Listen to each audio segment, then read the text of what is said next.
I wish I've seen this series yet, but I'm so backlogged on video editing right now. But I'm very excited to learn more about it. But before we get into that, here at Bionic Buzz, we're all about people's passion. Where did your passion to be an actor kind of come from? Was certain performance inspired, and something that was just natural for you as a child? Well, I kind of,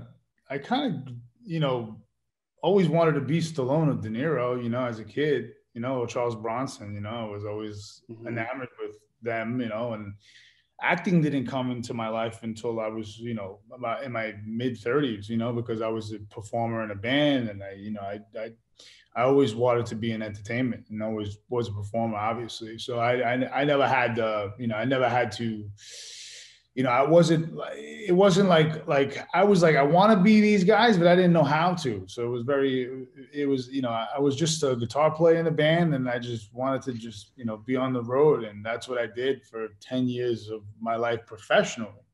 Uh-huh. Before getting to the professional part, I had to do 10 years of grinding to get there. And then, Okay.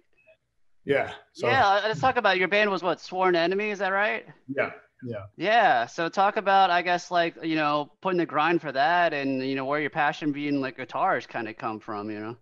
Well, with Swan Enemy, we had, wow, I mean, we had a couple of different names. Me and Sal, the singer, we started in '93. We met, and in Hmm. '93 he had a band called Corruption, and I joined it, and then the rest was history because me and him obviously we clicked and we started to work together. When we were done with Corruption, we started Downfall, and then we started a bunch of different bands until we ended up being Mindset. So it took about 10, I would say about 7 years to get from the beginning to actually becoming Sworn Enemy, and then Hmm. 3 years of being Sworn Enemy is when we got signed to Elektra, and then Oh, that's awesome.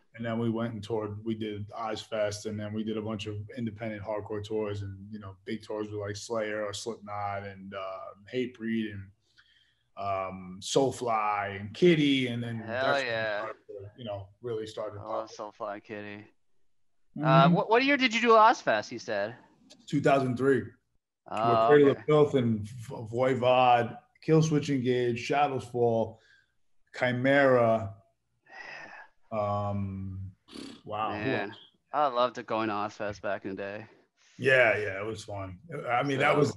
I still to this day one of the best years of my life. we'll be on Ozfest that Yeah, summer. yeah, So, it was pretty. It was well, pretty wild. I assume your whole music background is what led you to getting this part in Paradise City because there's a lot of like different band members from Black Eyed Bribes, Slipknot, Lamb of God that are in this, and some people playing themselves, even like Matt Pinfield and Yeah, Jose from Sirius XM. Like, I yeah. guess talk about how did you get approached about playing this? Well, it's a little bit differently than you might expect. I'm an executive producer and a writer on it as well. Oh, So, awesome. yeah, Ash and I, the creator, Ash, Hmm. who pretty much was my agent in my band in Oh, okay. 2005, we were dropped from the agency group, and Jeremy Hogerson, Hmm. a longtime friend, he said you need to go and meet with Ash. So fast forward, Ash became our agent, and then he became the owner of Sumerian. He created Sumerian Yeah, I was about Records, to and say then, that. Yeah, and they do films so now too, obviously, and yeah, now so they're doing a series. we do it. We exactly we do everything together, and when he wrote the pilot, then I came on board and started to creatively get involved and help write. I'm a writer on episode 3 and 4. So, Oh, and cool. then I'm executive producer. So creatively, I rendered, all the services of helping creatively shape the world and help, with what we have, as far as everything creatively. And that's, where obviously my character was obviously written for me, but it was based on me and my one of my best friends, Paulie, who passed away. He was a drummer in Swan Enemy from like Oh. 2000 to 2006 or 7. So he passed away in 2018. So Hmm. that was Yeah, explain the backstory for people who are unfamiliar with Paradise City, you know, because it is kind of show like kind of like the ups and downs of being in the music industry, and I assume you have some like personal stories that are kind of involved in your writing, I would assume too. Oh yeah. Well, there was an actual movie called American Satan that the Hmm. band Relentless was still is loosely based off of them and their world. With Elias was Mark Boone Jr., Olivia Culpo, she plays Johnny's girlfriend, soon to be I'm not giving anything away, Yeah.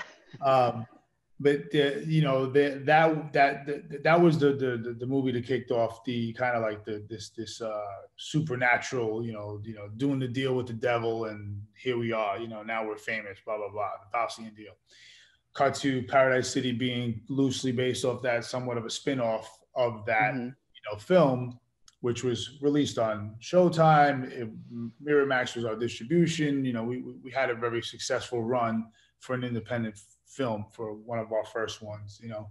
I'm a producer on that. I'm not really in it, but I'm a producer on it. But Oh, cool. so Paradise City was just kind of like, it's all based on real, real life of, from behind the scenes and in front of, in front, on the stage and behind the stage, pretty much. Is there any like Easter eggs people could look for to like specifically happen to you and your bands, like maybe the episodes that you wrote or anything like that, or? Yeah, I mean, the way that I quit my band, when I did quit my band, that was that's a real Easter egg in there. It's a little fabricated the way it's a little more written to catered towards the show and the story, but the elements are there, the world is there. Um, Arguments on stage, real things that happen, like things that really happen with That's awesome.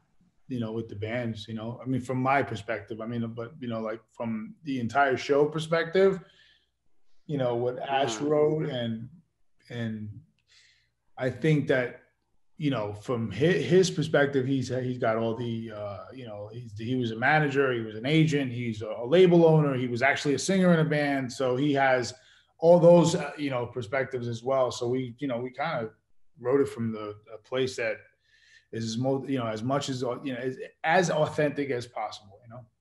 I love it. I mean, were you involved in helping casting as a producer, or was that more like Ash It was getting like all? it was just me and him on a couch casting Yeah. the top at least 10 to 15, but then Jamie Beebe, she was our casting director that helped us with the rest. But like the top 10, that was him and I just and mainly some of the cast continued from American Satan, so we still had that to Mhm. kind of piggyback off of, and then we stacked it from there. We were just on a couch, like writing and casting at the same. It was insane. What a process to just reflecting on all these interviews, and I'm just thinking about it, like the process of what we went through, the journey when we started, and to where we are now. It's a great feeling, Uh-huh. crazy Uh, feeling at the same do you time. still like record any music or anything that was into this? Because I know there's some like made up bands specifically for this, that they Um, have released some music. yeah, I had nothing to do with the writing Hmm. of the music on this. Um, that's a lot of Sumerian artists that helped with the writing, and that's Remington's voice for the Relentless from Palais Royale. So Yeah. there's that, like I haven't really can't have anything that I wanted to write that came from the heart, what I mean, but I have Hmm. But do you still write in general or anything, or once in a you kind while, of? I Uh-huh. kind of like, the last time I wrote any kind of like 3 songs I wrote that were like these thrash songs that I was writing for a band. Uh-huh. It was probably 4 years ago.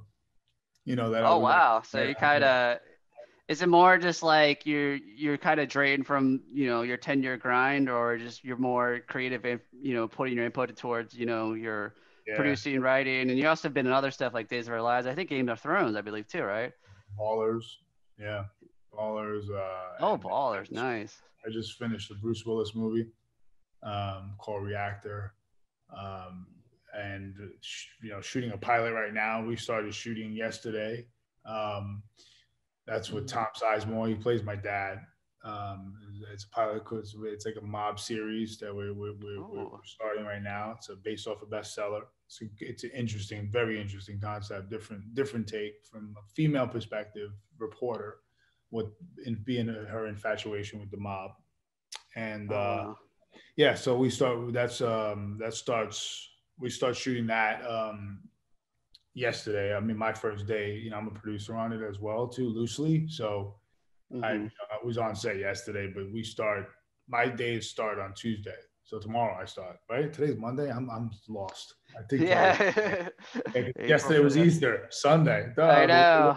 I was working. I didn't even have an egg or nothing. Maybe some sunny side up eggs. But yeah, a lot of indie movies. There's a movie called The Free Fall that's coming out with Andrea Lando and Sean Ashmore.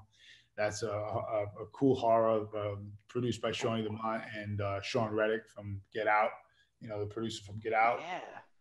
So that's coming out hopefully in hopefully in Halloween. That will be coming out. Awesome. I'm not sure the dates, but manifesting that. A lot of stuff in development, awesome stuff.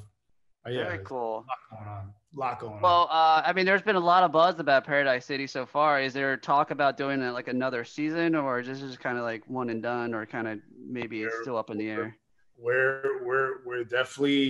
We definitely know that everybody involved wants to do another series. Everybody, all the cast, everybody loved each other. So, the vibes were great. So everybody had such a great time that, and believed in the vision of independently doing a TV show, which is unheard of and nobody's ever done it. As far as on the level and the production that we have, like, as far as that production, where it looks like it's already made for a Netflix or anywhere, any other bigger platform or studio. And, I think that we are only a week out. Yeah, so exactly. We're only a week out, but we have the buzz and the what we're getting from our distributor and our feedback is very, very, very positive. So if there's a Paradise City, I'm manifesting season 2. I want of season 2. We all do. So I think with the powers that be and God willing, we will make that happen. I love it. All right. Well, I'd like everyone to follow your journey going forward. I'm sure there's other projects you can't talk about yet, but when you can't talk about, we'd like to know about on your social media feed. Where can we follow you on social media? And is there a website, anything too? Yeah, I got, my website is lorenzoantonucci.net. My Instagram handle is at Lorenzo Antonucci Jr. as JR. So Lorenzo Antonucci JR. Twitter is at Real Antonucci, and my Facebook is just Lorenzo Antonucci. All right, everyone, check out Paradise City. It's available now on Prime Video, and we're looking forward to bigger, better stuff from you down the road, man. All right. Thank you, brother. And you can check it out on iTunes, Google Play, Microsoft got a platform, Fandango, nice. Voodoo. I mean, yeah, it's on a lot of different platforms, and it charted #1 on all those platforms transactionally, which is really awesome. So yeah, thank you. Man, that gives me kind of faith because, like, rock and roll has kind of been on the down low, or kind of more of the underground scene now. So I'm hoping this can really kind of bring it back up to the pop culture level, I think it will. I think that we're doing this from the heart, and it's coming from the right people that believe in it as much as believe in it as much as all the other believers. So we're all going to transfer that energy and to make it into rock and roll ain't dead. Yeah, hell yeah, man. You know what I mean? All right, man. Well, we'll talk down the road over future projects. All right. Take care, brother. Thank you. Take care, man. Bye-bye.